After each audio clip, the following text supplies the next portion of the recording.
mengapa kita harus bermadhab? Mengapa kita harus bermadhab? Benarkah seorang muslim harus bermadhab? Ya, kalimat mengapa kita harus bermadhab dan benarkah muslim harus bermadhab, saya kembalikan kepada Anda semua gitu, untuk menjawabnya setelah mendengarkan apa yang saya sampaikan. Sebetulnya memang setiap muslim dalam hidup ini harus kembali kepada Al-Quran dan Sunnah. Karena pedoman utama umat Islam adalah Al-Quran dan Sunnah. Hanya saja tidak setiap orang mampu memahami isi Al-Quran dan Sunnah dengan benar seperti yang diperintahkan oleh Nabi Muhammad SAW. Seperti yang diajarkan oleh Nabi Muhammad SAW. Karena itu umat Islam diperintahkan untuk belajar kepada ahlinya. Ya, belajar kepada ahlinya. Belajar Al-Quran dari ahli tafsir, belajar hadis dari ahli hadis. Nah, setelah mempelajari dari ahlinya, maka nanti umat Islam baru bisa memahami Al-Quran dengan benar, ya, sesuai yang diajarkan oleh Nabi Muhammad SAW. Maka bermuncullah ulama-ulama yang mengambil kesimpulan-kesimpulan hukum dari Al-Quran, dari hadis tentang ajaran-ajaran sholat, ajaran-ajaran puasa, ajaran-ajaran zakat, ajaran-ajaran haji, umroh, dan seterusnya. Nah, ajaran-ajaran para ulama yang mereka ambil ilmunya dari Al-Quran dan Sunnah itu kemudian dibukukan oleh murid-muridnya.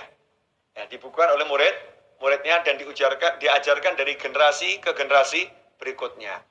Ajaran inilah kemudian yang dikenal dengan madhab. Jadi murid-murid dari Imam Syafi'i maka disebut madhabnya Syafi'i. Murid-murid dari Imam Abu Hanifah madhabnya Hanafi. Murid-murid dari Imam Maliki madhabnya Maliki. Murid-murid dari Imam Ahmad bin Hambal madhabnya Hambali.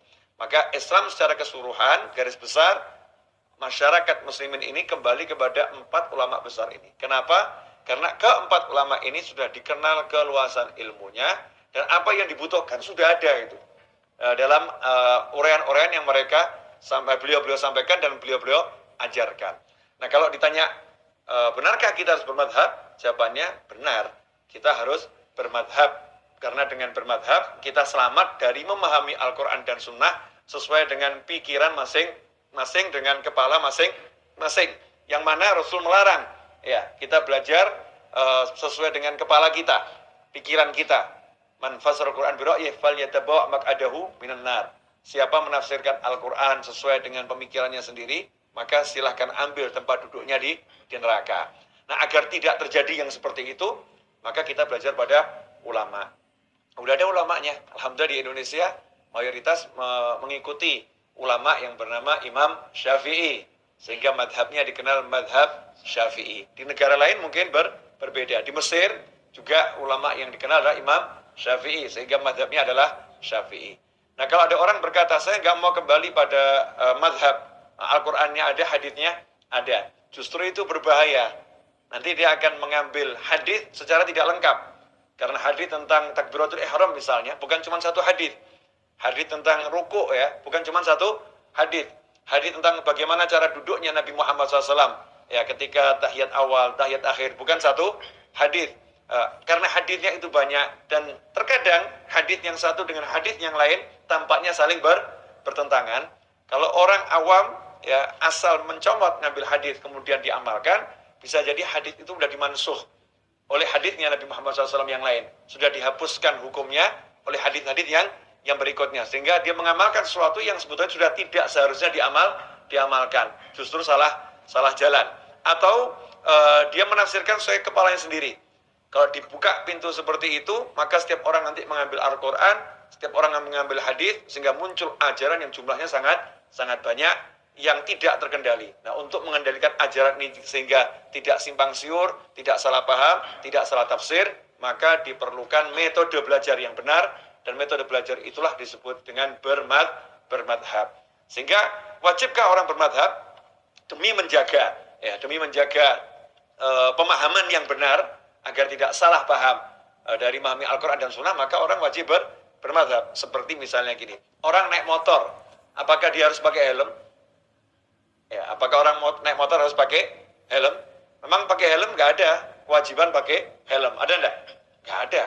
Kewajiban pakai helm dalam beragama kan tidak ada. Tetapi kepala kita ini mahal. Nah, orang mencederakan kepala kan nggak boleh. Ya, orang membuat kepalanya itu nanti jadi terluka kan nggak boleh. Demi melindungi kepalanya ini maka orang diberi helm. Jadi pakai helm jadi penting nggak itu? Penting. Haruskah? Ya harus. Seperti dalam peperangan kalau punya duit ya beli topi baja itu ya dulu. Atau baju baja. Kenapa? Karena melindungi nyawa, jantung, kepala itu bagian dari hal yang harus dilakukan. Insya Allah Anda bisa menyimpulkan sendiri ya, bagaimana kita ini bermadhabkah atau tidak harus bermadhab.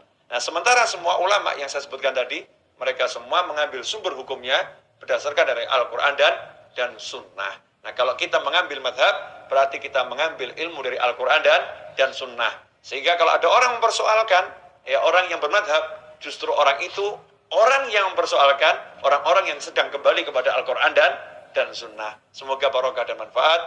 Memohon maaf atas segala kekurangan. Wabillahi taufiq wal hidayah. Wassalamualaikum warahmatullahi wabarakatuh.